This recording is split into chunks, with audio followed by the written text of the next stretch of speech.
Wesh les potes, aujourd'hui j'espère que vous allez bien parce que on se retrouve pour une petite ambiance chill pour parler manga ce mois-ci. C'est parti.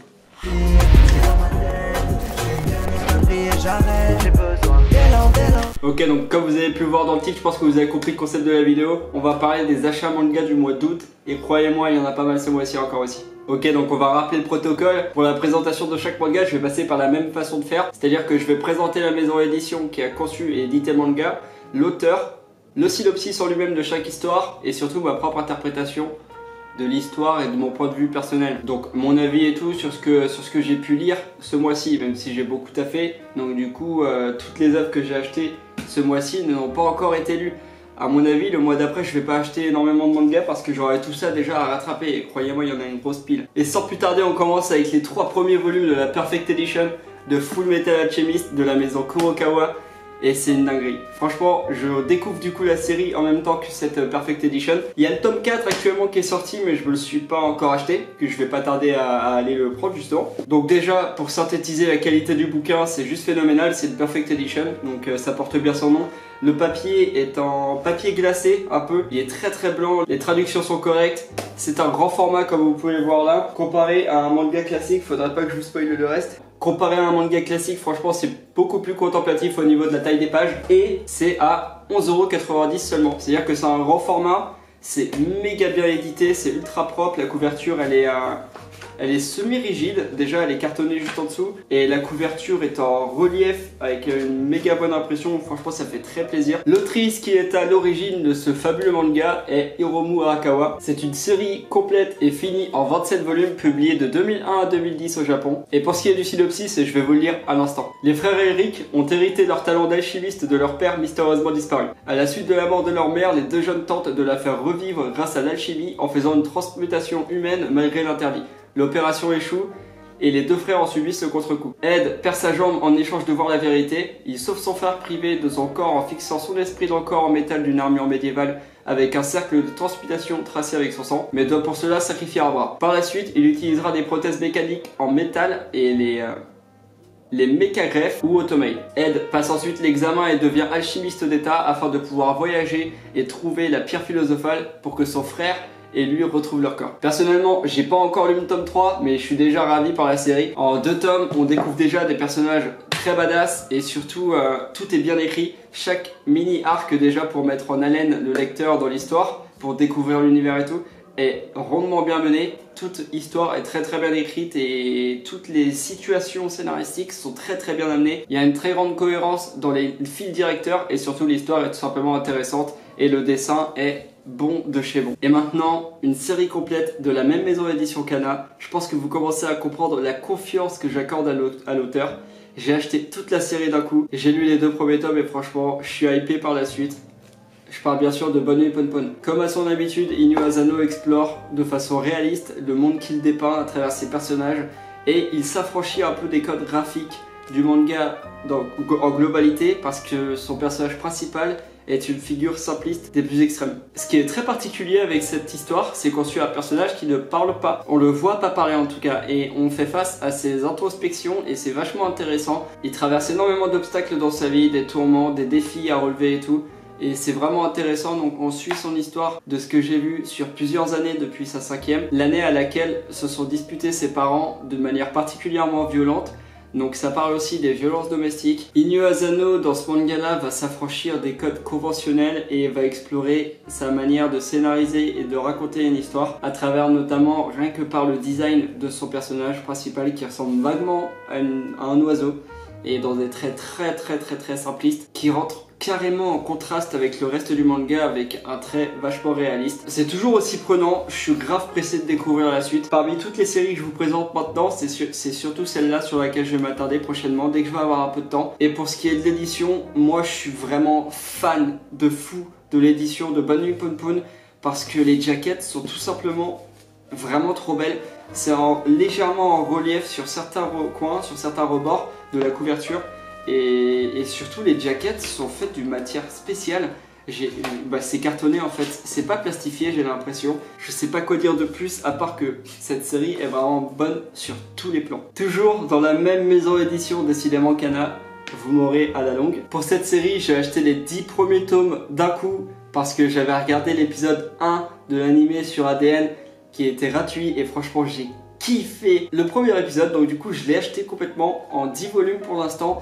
Il faut savoir qu'il y a 24 volumes en cours dont 15 publiés en France. Fire Force est une histoire dessinée et scénarisée par l'auteur Atsushi Okubo. On va suivre le héros Shinra qui va vouloir intégrer la 8ème brigade d'une pompier spécialisée contre ces phénomènes-là inexplicables et surnaturels, mais également faire la lumière sur la tragédie de l'incendie qui a coûté la vie aux frères et à la mère de Shinra. On a en face de nous un personnage haut en couleur qui ne peut pas s'empêcher de sourire dans une situation particulièrement stressante, ce qui donne lieu à des moments complètement bizarres en fait, et le dessin est juste magnifique. Voilà, les flammes sont très bien représentées forcément parce que l'histoire tourne autour de ce sujet-là et de ce phénomène-là, mais c'est vachement bien retranscrit. Donc pareil, je suis méga pressé de lire tout ça, je vous conseille l'histoire, elle est efficace, elle est intéressante, tout est crédible encore une fois, et surtout la patte de l'auteur.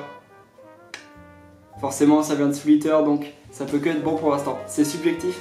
Oui. Pour ce qui est du prix et de l'édition, on est face à un manga qui est particulièrement basique avec des jaquettes plastifiées et un papier de qualité standard. Et chaque tome coûte le prix de 6,85 €. Pour le prochain manga, on s'attarde encore sur un titre de la même maison édition Kana et on va parler de La fin du monde avant le lever du jour de Inyo Asano. Ce manga est un recueil d'histoires courtes qu'a dessiné Inyo Asano au fur et à mesure de son existence, où il passe en revue différentes histoires de différents personnages qui essayent de redonner une dynamique dans leur vie.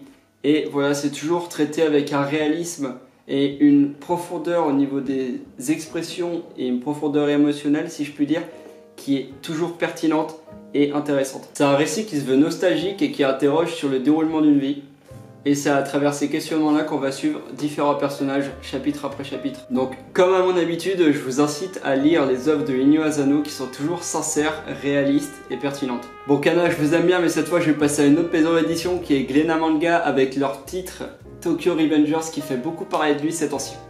Tout de suite, la présentation. C'est une histoire écrite et dessinée par Ken Wakui et on suit les péripéties du personnage principal qui s'appelle Takemichi, qui a 26 ans, qui a le sentiment d'avoir complètement raté sa vie, qui passe par des petits boulots et qui n'a jamais eu de vraies relations en termes d'amour. Et à notre grande surprise, même si l'histoire se veut être dans notre monde à nous réaliste, il y a des bonds dans le temps. Et ça c'est surprenant et c'est méga bien géré, c'est là où ça devient technique justement. Et le personnage Takemichi va chercher à sauver Hinata justement de ce prochain conflit qui va intervenir et qui va la tuer. Et pour ça, il va chercher à modifier les événements passés pour sauver Hinata de ce grand conflit qui oppose les différents gangs dont il faisait lui-même partie avant ça. Sauf que ne faisant plus partie d'aucun gang, il a perdu toute aptitude combative, donc il se retrouve mêlé à des histoires qui vont complètement le dépasser au départ et il va devoir apprendre à les assimiler et justement à les contenir. Chaque tome coûte 6,90 €, on est sur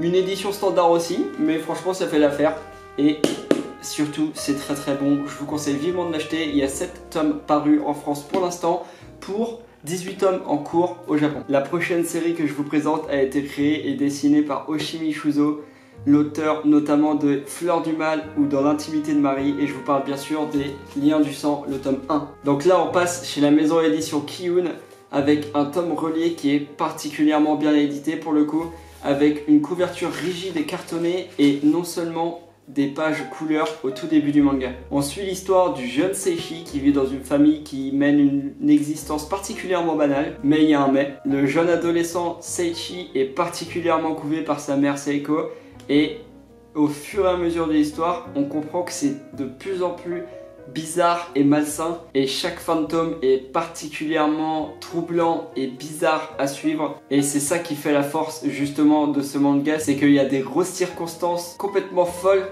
qui arrivent comme ça sans prévenir et sans crier gare et c'est ça qui fait la force de ce manga. Il se lit très facilement, c'est très fluide, les séquences et chaque page, la pagination générale est vraiment très très cool, très fluide à lire. L'ambiance générale du manga est surtout centrée sur l'émotion que dégagent les yeux des personnages et surtout la manière troublante qu'a de regarder Seiko, son fils Seichi.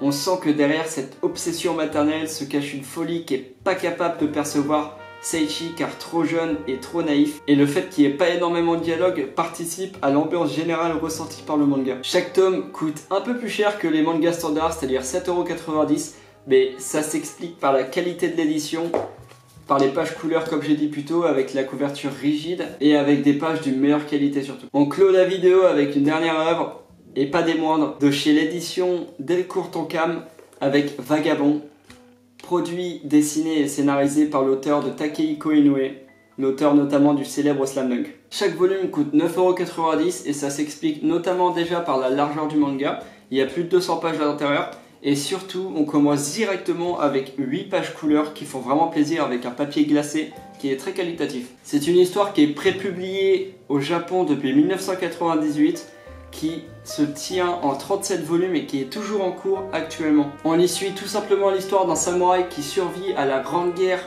après 1600 de Sekigahara, rejeté par son village natal. Il va être en proie à une errance et surtout avec son unique but de devenir le meilleur samouraï du Japon. Je pense que vous avez au moins eu écho le trait de l'auteur à travers le titre de Vagabond justement, pour sa souplesse. Il faut savoir que l'ancrage est réalisé au pinceau. Ce qui en découle, c'est un trait qui est d'une finesse incomparable, qui est très expressif et qui est vachement graphique, et ça colle parfaitement bien à l'univers sanglant du manga. Je vous conseille de la lire, c'est assez culte pour tout vous dire.